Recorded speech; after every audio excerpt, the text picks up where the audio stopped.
Hello again from the United Center. This is Hoosier Quick Hits. I'm Josie Giannovicius alongside Sarah Beeson. And Sarah, offensively, Indiana struggled in the second half in a 75-69 loss to Maryland. That's right, Josie. Second half, the Hoosiers were taking shots that they usually make, and the players even attested to that in the locker room after the game, and they just weren't falling. Hoosiers make some of those shots. They beat Maryland tonight by 10 or 12. It's something that I think that the committee should take into consideration going into Selection Sunday. It's definitely something that, the Hoosiers are capable of. Tonight, it just didn't happen. When shots are falling, we just got to find other ways to impact the game. I feel like we did that pretty well. First half, they got 13 second chance points, and we shut that down second half. So just other ways that we can impact the game than shooting. If anything, I think our execution, when we needed to get stops, we didn't pull through.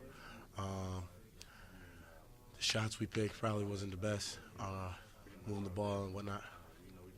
Second half, yeah, like you said, a lot of shots that we hit in the first half weren't falling. And, they were good shots for us, shots that we worked on.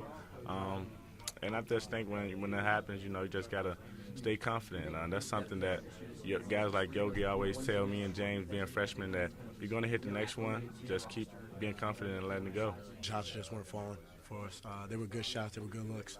We got good shooters, so I think it wasn't falling. And you mentioned Selection Sunday, obviously a date that is weighing on a lot of these players' mind. Win over Northwestern, don't quite get it done against Maryland. Where do you think IU stands? After tonight, I think Hoosiers at least have a play-in game, at the very least. They come back, lost at Northwestern earlier in the season, obviously a huge toll on the Hoosiers' resume. But they come out last night against Northwestern and beat them in a pretty dominant fashion. You come into Maryland and you contend against them, which they've done the past two times earlier in the season. So I think that's definitely something that, we didn't see last week with the Iowa and Michigan State game, but coming into this weekend, definitely positives to take away from it. I feel like we've won a lot of games, and we brought Maryland down to the wire. We beat them once and brought them down to the wire the last two times. So I feel like we've done pretty good, but we're excited to play basketball, and it'd be an honor to be in the tournament. So we just get back to work and get back to the next practice. It's pretty much out of our hands at this point.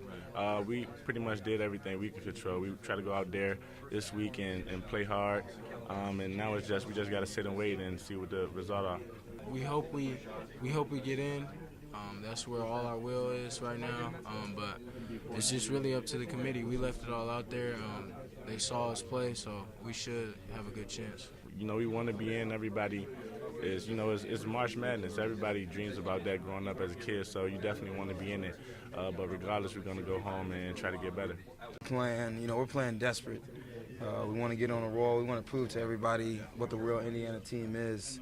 Well, that does it for us here at the United Center. We will, of course, be carefully monitoring where IU ends up a little less than 48 hours from now on Selection Sunday, and we'll be following IU wherever they go in the postseason, should that be NIT playing game or NCAA tournament. So make sure to follow us on Twitter at IUSTV Sports. For Sarah Beeson, I'm Josie Giannovicius. Thanks for watching.